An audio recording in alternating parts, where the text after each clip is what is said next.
भारत की 8 सबसे अमीर कंपनियां जो किसी को भी खरीद सकती हैं। Number 8, life insurance corporation of India. यह कंपनी भारत की सबसे बड़ी कंपनियों में से एक है। इस कंपनी को LIC के नाम से भी जाना जाता है और यह कंपनी जनता को बीमा के साथ साथ इन्वेस्ट करने की अपॉर्चुनिटी भी प्रदान करती है और इसीलिए यह life insurance corporation of India देश की सबसे बड़ी पब्लिक इंश्योरेंस कंपनी है। LIC की स्थापना 1956 में हुई थी। यह कंपनी जनरल इंश्योरेंस के अलावा LIC mutual funds, asset management, exchange trades और इंडेक्स फंड्स में भी डील करती है। Number 7, Bajaj Finserv. यह कंपनी पुणे में स्थित है।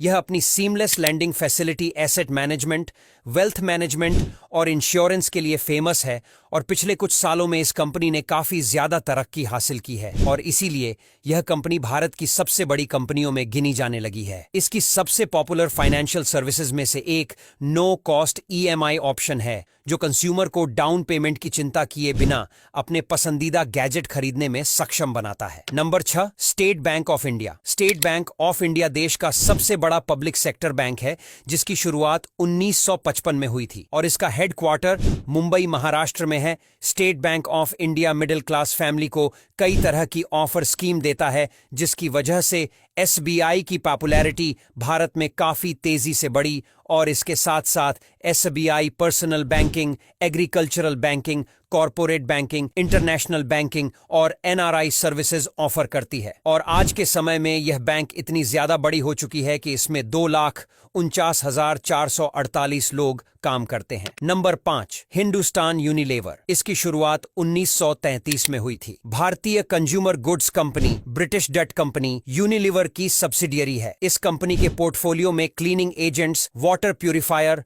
और पर्सनल केयर प्रोडक्ट्स शामिल हैं। हिंदुस्तान यूनिलीवर की मार्केट वैल्यूएशन से इसके मजबूत ब्रांड पोर्टफोलियो और बड़े कंज्यूमर बेस का पता चलता है। हिंदुस्तान यूनिलीवर के तहत लक्स, डव, लिप्टन, विम, किसान, ब्रू, क्लोजअप, क्लिनिक प्लस और पॉन्ड्स जैसे तमाम ब्रांड आते हैं। Number 4, HDFC bank. HDFC bank देश के सबसे बड़े प्राइवेट बैंक में से एक है। बैंक की स्थापना 1970 में हुई थी। HDFC बैंक भारत में बहुत सारे फाइनेंशियल प्रोडक्ट्स और सर्विसेज ऑफर करती है। रिटेल और कॉर्पोरेट बैंकिंग में इसकी बड़ी पैठ है। HDFC बैंक की मार्केट वैल्यूएशन से इसके मजबूत फाइनेंशियल परफॉर्मेंस और कस्टमर ट्रस्ट का पता चलता है। 1 जुलाई सन 2023 को बैंक का अपनी पेरेंट कंपनी HDFC LTD के साथ विलय हो गया था। मार्केट कैप के हिसाब से अब यह भारत का सबसे बड़ा बैंक है और आप इसी बात से मेरा लगा लीजिए कि कितना बड़ा बैंक है। Number 3, ICICI bank. इस बैंक की शुरुआत 1994 में हुई थी। भारत के सबसे बड़े प्राइवेट सेक्टर बैंक में से एक ICICI बैंक कॉर्पोरेट और रिटेल बैंकिंग में अलग अलग बैंकिंग प्रोडक्ट्स और फाइनेंशियल सर्विसेज ऑफर करता है